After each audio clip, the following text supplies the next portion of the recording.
दोस्तों, इसराइल ने अपने सबसे बड़े सहूलतकार ट्रंप के जरिए एक बार फिर मुसलमानों को धोखा दे दिया है और जो नाम नहाद मुसलमान हुक्मरान गजा सीज फायर पे बगले बजाते हुए अपने ही लोगों को एहतजाज करने पे गोलियों से भून रहे थे, इन नाअकबत अंदेशों को बताएं कि मार्को रूबियो अमेरिकी सेक्रेटरी ऑफ स्टेट का कहना है कि इसराइली पार्लियामेंट ने वेस्ट बैंक को इसराइल का हिस्सा डिक्लेयर करने के लिए करारदाद पास कर ली है। दूसरी जानब एक और अखबार का दावा है कि गजा सीज फायर पे ट्रंप ने सही चाल चली, इसलिए हमास को गैर मुसल्लह और गैर फाल करके इसराइल के 20 यरगमालियों को रिहा भी करवा लिया और बैनुल-अक़वामी दबाव को कम भी कर लिया। मुसलमानों को चकमा दिया कि अब गजा में अमन के लिए मुसलमान वाले की अफवाज को डिप्यूट किया जाएगा, जिससे सिक्योरिटी और अमन आमा को बहाल करना होगा। लिहाजा आप बिल्कुल बेफिक्र हो जाएं और अपने अपने मुल्कों में जश्न मनाएं और फिर एक मुश्तरका निगरान हुकूमत बनाई जाएगी जिसकी निगरानी ट्रंप खुद करेगा और टोनी ब्लेयर भी। लेकिन दोस्तों, दरअसल ये सब धोखा था।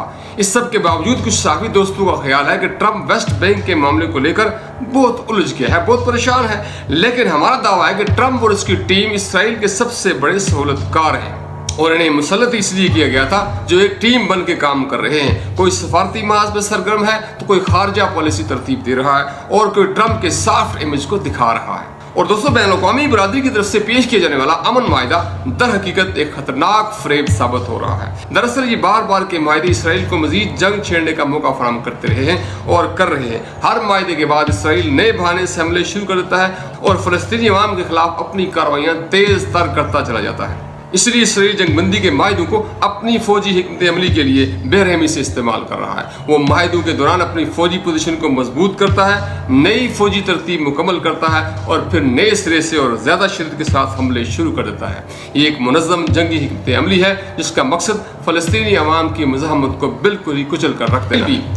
और दूसरी जानब इसराइल अभी तक 100 मरतबा जंगी माहिदे की खिलाफ वर्जी कर चुका है। वो 100 से ज़ायद हमले भी कर चुका है और इस वक्त तक 125 से ज़ायद फ़लस्तीनियों को वो शहीद भी कर चुका है। लेकिन इसका ना तो यूरोपीय यूनियन कुछ बिगाड़ पाई और ना अरब और इस्लामी दुनिया। और दोस्तों, अभी तक गजा के लिए 6000 से ज़ायद इमदादी गाड़ियाँ बॉर्डर पे ही खड़ी हैं। इन्हें खुराक और अद्वियात ले जाने की कोई इजाज़त नहीं मिली, जिससे एक बार फिर इंसानी बहरान का खदशा बढ़ गया है। और इस पे अलमिया यह है कि सारे नाम नहाद मुसलमान सब कुछ जानते बूझते देख रहे हैं और खामोश हैं, लेकिन जल्द बदेर उनको इसका खमियाजा मुख्तलिफ शक्लों में भुगतना पड़ेगा। अब आए पाकिस्तान की तरफ। तो दोस्तों, पाकिस्तान में तहरीक लब्बैक के कारकुनों के कत्लेआम के बाद चादर और चार दीवारी के तकद्दस को पामाल करते हुए बापर्दा माओ बहनों की गिरफ्तारी भी जारी है। घरों पर रेड किया जा रहा है और बेशक ये पाकिस्तानी तारीख का स्याबाब रकम किया जा रहा है। और ये सिर्फ इसलिए कि जनाब ट्रंप खुश हो जाएं, हमारे लिए इक़्तिदार का मौका तवील तर होता रहे। लेकिन जो जुल्म और बर्बरी बरती गई है, हमारा दावा है कि इस हुकूमत के लिए मकाफात की चक्की अब बहुत जल्द चलने वाली है।